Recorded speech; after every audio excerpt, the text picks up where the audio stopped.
আজকের এই শুভ দিনে ধন্যবাদ প্রণাম। আজকে অত্যন্ত একটা শুভ দিন। আজকে গীতা জয়ন্তী এবং মোক্ষদা একাদশী। আজকের এই দিনে যারা একাদশী করেছে বা শুনছে সকলেই মোক্ষ প্রাপ্তি হবে এবং সকলের পাপ থেকে মুক্তি লাভ করবে।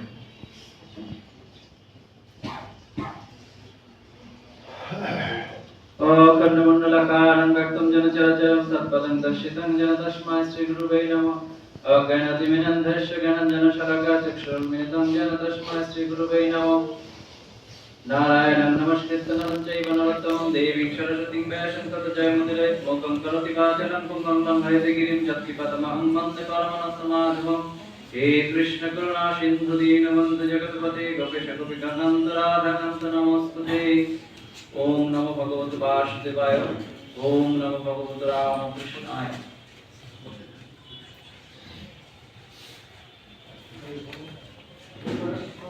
জ্ঞানযোগ থেকে আমি এক শ্লোক আজকে পাঠ করছি। বিত রাগ ভয়ক্রদ মন্ময় আমাপশ্রিত বহব জ্ঞান তপস্যা পূত মমদ্ভাব মাগত। আসক্তি রহিত ভয়শূন্য ও ক্রোধবর্জিত মদ্গত চিত্ত আমারই শরণাগত বহু ব্যক্তি জ্ঞানরূপ তপস্যা দ্বারা পরাশুদ্ধি লাভ করে ব্রহ্মভাব বা মুখ্য প্রাপ্ত হয়েছেন। যিনি যে প্রকারে আমার উপাসনা করেন, অর্থাৎ বলছেন যে যথামাং প্রপদ্যন্তে তাং তথৈব ভজাম্যহং মম বর্তন্তে পামনুষ্য পার্থ সর্বস্ব। অর্থাৎ যিনি যে প্রকারে আমার উপাসনা করেন আমি তাকে সেই ফল প্রদান করে অনুগ্রহিত করি। হে পার্থ, বর্ণাশ্রম আদি ধর্মনিষ্ঠ মনুষ্যগণ সকল প্রকারে আমার পথের অনুসরণ করেন। তো শুধু ভক্তমণ্ডলী, আজকে এখানে রাখছি কারণ সময় অনেক অতিবাহিত হয়েছে। যেহেতু বিবেকানন্দ শিক্ষা ও সংস্কৃতি পরিষদ কর্তৃক আয়োজিত আজকের এই অনুষ্ঠান, যে 1 ডিসেম্বর 1989 সালে বিবেকানন্দ পরিষদ কিভাবে প্রতিষ্ঠিত হয়েছিল সে ব্যাপারে আমাদের বিবেকানন্দ সৈনিকবৃন্দের জানা দরকার। আজকের যা তরুণ প্রজন্ম তারা অনেকেই জানে না যে এই 36টা বছর কি কি কাজ করেছে, কিভাবে এই পরিষদ তাদের প্রাতিষ্ঠানিক কার্যক্রম সারা দেশে নির্বাহ করছে। আমি একটু বলার চেষ্টা করছি। বিবেকানন্দ পরিষদ 1989 সালে 1 ডিসেম্বর যাত্রা শুরু করে ঢাকা বিশ্ববিদ্যালয়ের প্রাক্তন উপাচার্য প্রফেসর ডক্টর মান্নান স্যারের সার্বিক সহযোগিতা এবং জগন্নাথ হলের প্রধাক্ষ ডক্টর পরিতোষ মণ্ডল স্যারের সার্বিক সহযোগিতা সহ সেই সময়কার জগন্নাথ হলের ছাত্র ছিলেন শ্রী রামচন্দ্র সাহা, যিনি সব সময় দৌড়াদৌড়ি করে এই সংগঠনকে দাঁড় করিয়েছিলেন আমাদের পরম পূজ্যপাদ গুরু মহারাজ শ্রীমৎ স্বামী অক্ষরানন্দ মহারাজের অনুগ্রহে। তো সেই সময় আরো যারা ছিলেন তার সাথে তাদের নাম না বললে নয়, যেমন ডক্টর চন্দ্রনাথ পোদ্দার, নির্মল চ্যাটার্জি, রমেন মণ্ডল, জয়ন্ত সেন, দীপু সেন, এরকম আরো অনেক বীর সৈনিক সেই সময় ছিলেন। অ্যাডভোকেট তাপস পাল, যারা অক্লান্ত পরিশ্রম করে জগন্নাথ হলের মাধ্যমে বাংলাদেশ বিবেকানন্দ শিক্ষা ও সংস্কৃতি পরিষদের প্রতিষ্ঠা শুরু করেন।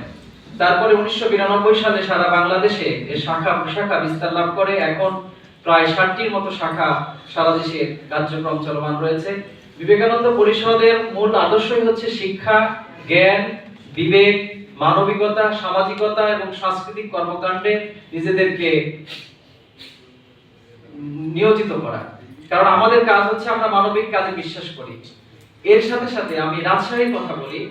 রাজশাহীতে যখন এটা প্রতিষ্ঠিত হয় তখন আমরা প্রথমেই ছিলাম আমাদের রিপন দত্ত দাদার নেতৃত্বে প্রথম রাজশাহীতে আসে। তারপর আমাদের যাদের নাম বললে নাই, আমাদের সিনিয়র সিটিজেন, আমাদের এখানে লিভিং লিজেন্ড আছেন আমাদের সুকুমার সরকার কাকু, তারপরে আশিস কাকু আছে, আমাদের সাহা কাকু আছে, তারপরে আমাদের অধ্যাপক জিতেন্দ্রনাথ সরকার, অধ্যাপক সোমনাথ ভট্টাচার্য, তারপরে আরো আছেন দিলীপ মৈত্র, তারপরে আরো আছেন যারা অনেকেই পরলোকগত হয়েছে, তাদের আত্মার চির শান্তি কামনা করছি, যাদের অক্লান্ত পরিশ্রমে এই বিবেকানন্দ শিক্ষা ও সংস্কৃতি পরিষদ কিন্তু অগ্রযাত্রা চালু রেখেছে। এবং আমাদের সময় মিন্টু বর্মন ছিলেন সাধারণ সম্পাদক এবং তখন সভাপতি ছিলেন একসময় জিতেন্দ্রনাথ স্যার এবং পরে দিলীপ মৈত্র কাকু আসছিল। তো সেই সময় আমরা অনেক বড় বড় প্রোগ্রাম করেছি। 12 জানুয়ারি রাজশাহীতে অনেক বড় প্রোগ্রাম হয়েছে সেই সময় 2007 সালের পর থেকে, যখন আমি ছিলাম প্রথম সদস্য হিসাবে। এই যে কার্যক্রমগুলো এগুলো কিন্তু চলমান ছিল। মিন্টু বর্মন দাদার কথা তো মানে, এবং নিহার দা আমাদের বিভাগীয় সম্পাদক, তাদের কথা মানে শ্রদ্ধা ভরে স্মরণ করতে হবে, যারা অক্লান্ত পরিশ্রম করে বিবেকানন্দ পরিষদকে আজকের এই পর্যায়ে নিয়ে এসেছে। আসলে আমাদের তরুণদের মধ্যে অনেক ভুল ধারণা আছে যে বিবেকানন্দ পরিষদে গেলে কি হবে বা এখানকার কার্যক্রম কি। আসলে আমাদের কার্যক্রমটাই হচ্ছে মূলত মানবিক কার্যক্রম। আমাদের যদি কোথাও ঝড় হয়, কোথাও বন্যা হয়, আমরা ত্রাণ দিতে যাই। আমাদের যদি কোনো ধরনের কোনো দেশের আমাদের সংখ্যালঘু সম্প্রদায়ের মধ্যে যদি কোনো বিপদ হয়, আমরা কিন্তু রাস্তায় নামি। আপনারা জানেন 5 আগস্টের পরে 9 আগস্ট সর্বপ্রথম আমরা ঢাকা প্রেস ক্লাবে দাঁড়িয়েছিলাম, যে সারা দেশের যে সংখ্যালঘু হিন্দু সম্প্রদায়, বৌদ্ধ সম্প্রদায়, খ্রিস্টান সম্প্রদায়ের উপর নির্যাতন হয়েছিল। অনেক হিন্দুকে রংপুরের প্রথম একজন হিন্দু মনোজিৎ সাহাকে মেরে টাঙিয়ে দেওয়া হয়েছিল, আপনাদের দেখেছেন কিনা টেলিভিশনের পর্দায়। তখন আমরা কিন্তু প্রথম প্রতিবাদ করেছিলাম, এবং 11ই আগস্ট আমরা একটু রিপোর্টার্স ইউনিটে আমরা সংবাদ সম্মেলন করেছিলাম, যেটা সারা বিশ্বের সব মিডিয়াগুলোতে চলে গিয়েছিল। এই যে বিষয়গুলো আমরা করছি কেন? আমাদের কাজ হচ্ছে শুধু শিক্ষা গ্রহণ নয়, শিক্ষা গ্রহণের সাথে সাথে আমাদেরকে মানবিক হতে হবে। আজকে যে রামচন্দ্র সাহার কথা বলছি, উনি কিন্তু লন্ডনে এখন কিন্তু বিবেকানন্দ হিউম্যান সেন্টার পরিচালনা করছেন, এবং এই বিবেকানন্দ পরিষদের সাথে যারা যুক্ত আছেন তারা সবাই বড় বড় পর্যায়ে আছে। এবং আমাদের চন্দ্রনাথ প্রধান, তিনি ঢাকা বিশ্ববিদ্যালয়ের সিনেট মেম্বার। এইরকম যারা আছেন এখনো বর্তমানে যারা আছেন, ডক্টর আশুতোষ রায়, ডক্টর সুকান্ত রায়, যারা এখনকার কেন্দ্রীয় কমিটির নেতৃত্বে আছেন, তারা অনেক বড় বড় পর্যায়ে আছেন। এবং এই পরিষদের সাথে যারা আসে, এই ভাবাদর্শের সাথে যারা যুক্ত হয়, তারা পড়াশোনাতেও মনোযোগী হয় এবং তাদের কর্মজীবনেও ভালো উন্নতি লাভ করে।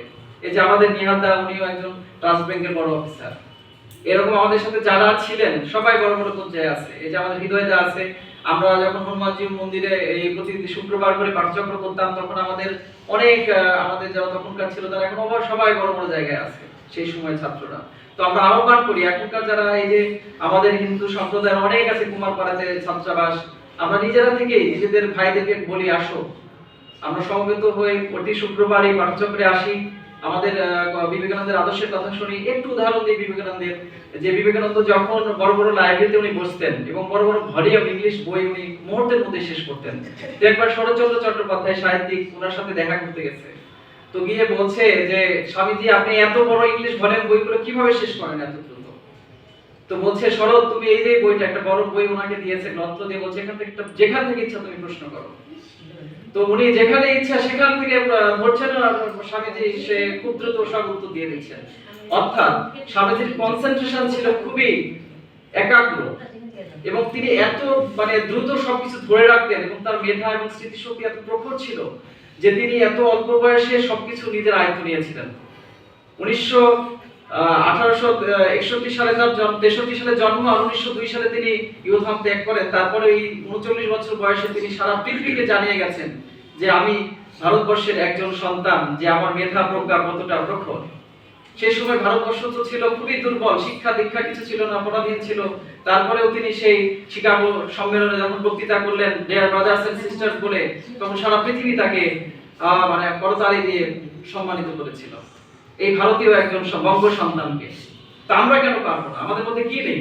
তাই তো স্বামীজি বলেছেন, বিবেকানন্দ বলেছেন যে all power is within you, can do anything and everything. সকল ক্ষমতা আমাদের মধ্যে আছে, আমরা কেন পারবো না? আমাদের এই শক্তিটাকে কাজে লাগাতে হবে। এই যে আমাদের প্রজ্ঞা, আমাদের সবার সাথে কথা বলতে হবে। আমরা একটু ইগোতে ভুগি, আমাদের হিন্দু ছেলে মেয়েদের মধ্যে ইগোটা খুব বেশি, আমরা একজনকে বলতে লজ্জা পাই। দেখেন ইসলাম ধর্মে কিন্তু ওরা সবাই দাওয়াত দেয়, দেখা হলেই বলে যে তুমি আসো, ইসলামের মধ্যে আসো, তুমি ইসলাম ধর্ম গ্রহণ করো, তুমি এই করো সেই করো, কত কথা বলে, তারা কিন্তু লজ্জা পায় না। আর আমরা আমাদের এক ভাইকে ম্যাচের পাশেই আছে, যে চলো শুক্রবারে পাঠচক্রে যাই, আধা ঘন্টা দিয়ে আসি। ভাই একটু ধৈর্য দরকার, একটু সহনশীলতা দরকার। এই একাগ্রতা না থাকলে আমরা জীবনে উন্নতি করতে পারবো না। মানুষের জন্য যদি শুধু মানুষ হিসেবে জন্ম নিলাম আর কিছু করে সংসার করে চলে গেলাম, এর মধ্যে কোনো জীবনে সার্থকতা নেই। সার্থকতা হচ্ছে মানুষের জন্য কিছু করা, কল্যাণকর কিছু করা, সমাজের জন্য কিছু করা। তো যাই হোক, আমরা আজকে আরো অনেকের কথা শুনবো। তো স্বামীজির এই বাণীগুলো আমাদেরকে মাথায় রাখতে হবে। আমাদের এখানে একজন স্কলার আছে, আমাদেরকে আমাদের স্টুডেন্টদেরকে স্কলার হতে হবে, আমাদের লিডার হতে হবে, আমাদের ডিভোটি হতে হবে। এই যে গুণ সম্পন্ন আমাদের একজন আছে এখানে, একজন লিজেন্ড, সে আমাদের অতনু সাহা, সে রাজশাহী প্রকৌশল প্রযুক্তি বিশ্ববিদ্যালয়ের একজন গোল্ডেন। তো এই যে এরকম রত্নদেরকে আমাদেরকে নিয়ে আসতে হবে, তাদের কথা শুনতে হবে, তাদের মাধ্যমে আমাদের যুব সমাজকে আরো বেশি সামনের দিকে নিয়ে যেতে হবে। আমি বাংলাদেশ হিন্দু বৌদ্ধ খ্রিস্টান যুব ঐক্য পরিষদ সেন্ট্রাল কমিটির একজন যুগ্ম সাধারণ সম্পাদক হিসেবে কাজ করেছি, রাজশাহী জেলার সভাপতি হিসেবে 2 বার ছিলাম। আমি মানুষের জন্য মানবাধিকার নিয়ে সবসময় কাজ করি। আমরা কখনো কোনো কিছু পাওয়ার আশা করি না, প্রত্যাশা করি না, বা কারোর উপর প্রভাব বিস্তার করি না। আজকে যারা প্রভাব বিস্তার করছে তারা দেখেন দেশের বাইরে পালায় যেতে বাধ্য হয়েছে। তো প্রভাব বিস্তার করে কখনো নিজেকে ধরে রাখা যায় না। মানুষের জন্য নিষ্কামভাবে কাজ করতে হবে। স্বামীজি বারবার বলছেন, গীতার কথাও বলছেন যে ফলের আশা করো না, তুমি কর্ম করে যাও। তো আমরা সেই কাজটাই করব। তো যাই হোক, আজকে এই পর্যন্ত রাখছি। প্রতি শুক্রবারে আপনাদের সবাইকে আমন্ত্রণ জানাই। আপনাদের যারা আশেপাশে থাকে হিন্দু ভাই, বৌদ্ধ খ্রিস্টান যারা আছে বা মুসলিম, কারণ আপনারা জানেন যে হাসান আজিজুল হক স্যার যে রাজশাহী বিশ্ববিদ্যালয়ের একজন লিজেন্ড সাহিত্যিক ছিলেন, তিনি আমাদের সাথে কিন্তু কাজ করেছেন। তো এরকম অনেক মুসলিম সম্প্রদায়ের আছে যারা আমাদের সাথে কাজ করেছেন।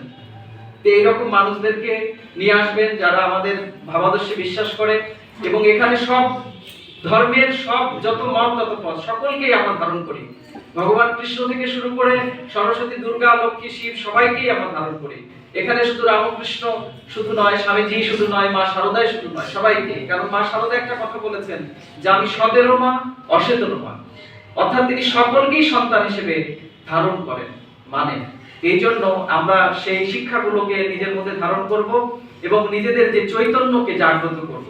মানুষ হিসেবে আমাদের এই চৈতন্য যেন জাগ্রত হয় এবং সকলের মধ্যে আমরা সেই নিমন্ত্রণটা পৌঁছায় দেব যে আসো আমরা আমাদের নিজেদেরকে সমৃদ্ধ করি, ঋদ্ধ করি আমাদের নিজেদের সংস্কৃতি দিয়ে। তো সকলে ভালো থাকবেন, সুস্থ থাকবেন, সকলকে ধন্যবাদ।